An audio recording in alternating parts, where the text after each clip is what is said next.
Kakinada rural Vakalapudi panchayat పరిధిలో మూసివేసిన పలు రొయ్యల ఎక్స్పోర్ట్స్ పరిశ్రమలకు సంబంధించి రసాయన వ్యర్థాలు పైప్ లైన్ ద్వారా సముద్రంలో కలుపుతున్నారని మత్స్యకారులు ఆందోళన వ్యక్తం చేస్తున్నారు.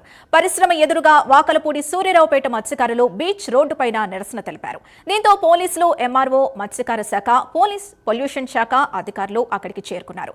దీనిపై విచారణ చేపడతామని చెప్పారు. కెమికల్ తో ఉన్న లారీ అరవిందో పరిశ్రమకు సంబంధించిందిగా అధికారులు గుర్తించారు. లారీని, కెమికల్స్ ని స్వాధీనం చేసుకున్నారు. ఇదే అంశానికి సంబంధించి పూర్తి డీటెయిల్స్ మా కరెస్పాండెంట్ కామేష్ అందిస్తారు. కామేష్, నిజంగా వ్యర్థాల వల్ల మత్స్యకారులు ఎలాంటి అవస్థలు పడుతున్నారు? అలాగే ఆ కెమికల్ లారీ కూడా అరవిందో ఫ్యాక్టరీకి సంబంధించిందేనా? పూర్తి డీటెయిల్స్ ఏంటి?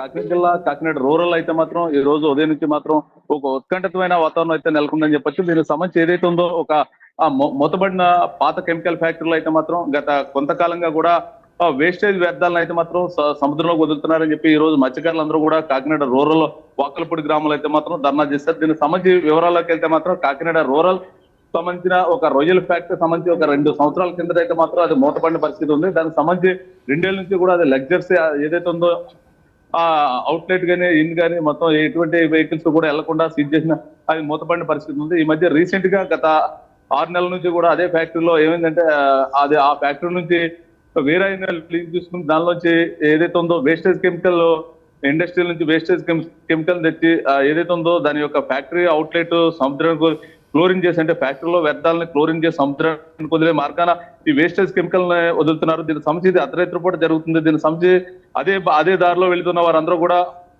దుర్వాసన రావడంతో మాత్రం పలుమార్లు అయితే మాత్రం కంపెనీ మీద అయితే మాత్రం కంప్లైంట్ చేశారు. అయినప్పటికీ కూడా వీరు కంప్లైంట్ కూడా స్థానికంగా అయితే ఎవరో పట్టించుకున్న పరిస్థితులు అయితే లేవు. మొత్తానికి ఈ రోజు మొత్తం స్పాట్ లో ఏదైతే ఉందో 2 లారీలు అయితే మాత్రం అక్కడ నుంచి దిగుమతి ఏదైతే ఉందో కెమికల్ వేస్టేజ్ దిగుమతి చేస్తుండగా దాన్ని స్థానికులందరూ కూడా పట్టుకుని దాని మీద ఒక మొత్తం కూడా గొడవ చేసిన పరిస్థితి ఉంది. దీనికి సంబంధించి స్థానికంగా ఉన్న రూరల్ సర్పవరం ఏదైతే ఉందో సర్పవరం పరిధిలోకి వచ్చిన సర్పవరం సిఐ అక్కడికి చేరుకున్నారు. దానికి సంబంధించి ఎంఆర్ఓ, దానికి సంబంధించి ఆర్డీఓ కూడా అక్కడ తక్షణం చేరుకుని మొత్తం కూడా ఏదైతే ఉందో మత్స్యకారుల ఆందోళన అయితే మాత్రం విరమింపజేశారు. దానికి సంబంధించి మొత్తం ఆ మత్స్యకారులు ఎందువల్ల మీరు దీన్ని గొడవ చేయడానికి గల కారణాలు అని చెప్పి వారు అడగగా మత్స్యకారులు చెప్తున్నారు, గత కొంతకాలం నుంచి కూడా ఈ ఫ్యాక్టరీ మూతపడినప్పుడు కూడా వేరే అతను లీజ్ తీసుకుని వేరే వాళ్ళ ఇండస్ట్రీ నుంచి ఉన్న వేస్ట్ వ్యర్థాలని ఈ ఫ్యాక్టరీ తీసుకొచ్చి ఇదే ఫ్యాక్టరీ నుంచి అయితే మాత్రం ఆ వేస్టేజ్ వ్యర్థాలను సముద్రంలోకి వదిలే మొత్తం లైన్ ఏదైతే ఉందో దానికి సంబంధించిన కాలువల గుండా వదిలేస్తున్నారు. దానికి సంబంధించి మొత్తం కూడా విషపూరితమైన వాయువుని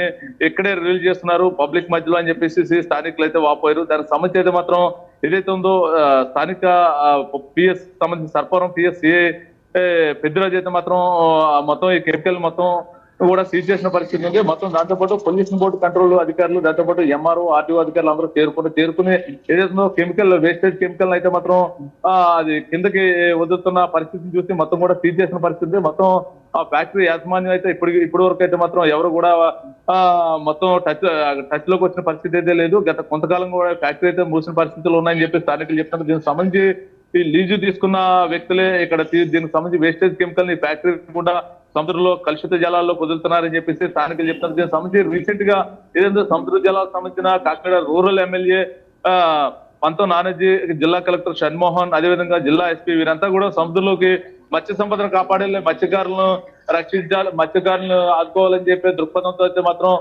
దీనికి సంబంధించి సముద్రం తీర ప్రాంతంలో అయితే మాత్రం కొంత చేప పిల్లలను అయితే మాత్రం వదలడం జరిగింది. సంబంధించి ఈ పొల్యూషన్ అయిన కెమికల్ ఏదైతే ఉందో సముద్రం దీని గుండా వెళ్ళిన అనంతరం కూడా మొత్తం ఈ మత్స్య ఏదైతే వీళ్ళ వదిలిన చేప పిల్ల మొత్తం కూడా చనిపోయిన పరిస్థితి ఉంది. మొత్తానికి ఏదైనప్పుడు కూడా ఈ మత్స్యకారులు అంటే ఈ ఫ్యాక్టరీ పొల్యూషన్ వల్ల ఈ వ్యర్థాలు సముద్రంలోకి వదలడం వల్ల ఇంచుమించుగా 35 నుంచి 50 కిలోమీటర్ల మేర మేము వేటకు వెళ్తే చేపలు దొరకని పరిస్థితి ఉంది. 35 కిలోమీటర్లు కూడా ఈ సముద్ర జలాల్లోకి ఈ ఫ్యాక్టరీ ఇండస్ట్రీ నుంచి వస్తున్న వేస్టేజ్ వ్యర్థాలని క్లోరిన్ కలపకుండా అండర్ పాస్ నుంచి సముద్రంలో పొందుతున్నారని చెప్పి ఆరోపణ అయితే చేసిన పరిస్థితి. మొత్తానికి ఏదైనా కూడా ఎంఆర్ఓ వీళ్ళ నుంచి లిఖితంగా గా ఒక కంప్లైంట్ అయితే తీసుకుని దానికి సంబంధించి మేము పరిశీలించి పొల్యూషన్ బోర్డుకి దీని మీద సిఫార్సు చేసి దీని మీద ఏంటి అనే దాని మీద మేము మాట్లాడతామని చెప్పి ఎంఆర్ఓ అయితే మాత్రం స్థానిక మత్స్యకారులకి అయితే మాత్రం ఒక భరోసా అయితే ఇచ్చింది. దీనికి సంబంధించి స్థానికంగా ఉన్న సిఐ పోలీస్ సిఐ కూడా పెద్దరాజు కూడా వీళ్ళని ఓదార్చి దీనికి సంబంధించి భవిష్యత్తులో మరి ఎప్పుడు కూడా ఇటువంటి సంఘటనలు జరగకుండా